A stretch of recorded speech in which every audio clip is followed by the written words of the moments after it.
शासनकालमा पनि अर्थमन्त्रीलाई विशेषज्ञको विषय बनाइयो। पीएचडी पास गरेका, बाहिरबाट पढेर आएका, तर नेपालको हकमा चाहिँ गहुँ र धानको फरक नबुझ्ने, नेपालको हकमा प्याजलाई पानी चाहिन्छ कि चाहिँदैन, आलुलाई पानी चाहिन्छ कि चाहिँदैन, यो दुईटा भन्न नसक्ने मानिसहरू हाम्रा सरकार पार्लियामेन्ट्री भए। बिपीको महान उत्तराधिकार थियो। बिपीले प्रारम्भमा अल्मलिनु हो, अलिकति पुँजीवादको प्रभावमा, अलिकति मार्क्सको प्रभावमा। पछि आफ्नो आखिरी वर्षमा बिपीले साफ भन्नुभयो, एक होइन अनेक पटक भन्नुभयो, विकासको यो मोडल हामीलाई चाहिँदैन, जो अमेरिकामा छ। किन चाहिँदैन?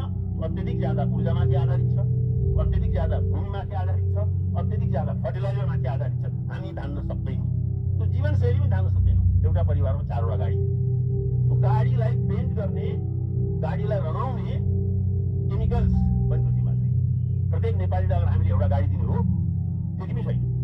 र बिपीको दुःखलाई बिर्सेर हाम्रा प्रधानमन्त्रीहरू हुनुभयो, उहाँले आफ्नाहरू बिचमध्ये पीएचडी गरेर मान्छे खोज्नुभयो, त्यो पनि भर्खर अमेरिकाबाट, भर्खर जर्मनीबाट बनाउनुभयो। फलस्वरूप हामी त्यो तथाकथित आधुनिकीकरणको, तथाकथित विकासीकरणको, तथाकथित वृद्धिदरको अन्धजीको प्रवेश गर्यौँ। जेसुकै भनोस्, सिद्धान्त र प्राथमिकतालाई हामीले विपरीत दिशामा लैजानु परेको छ। वर्तमान दिशामा प्रसूचित, तर अर्थमन्त्रीको पद पनि विशेषज्ञको पद होइन।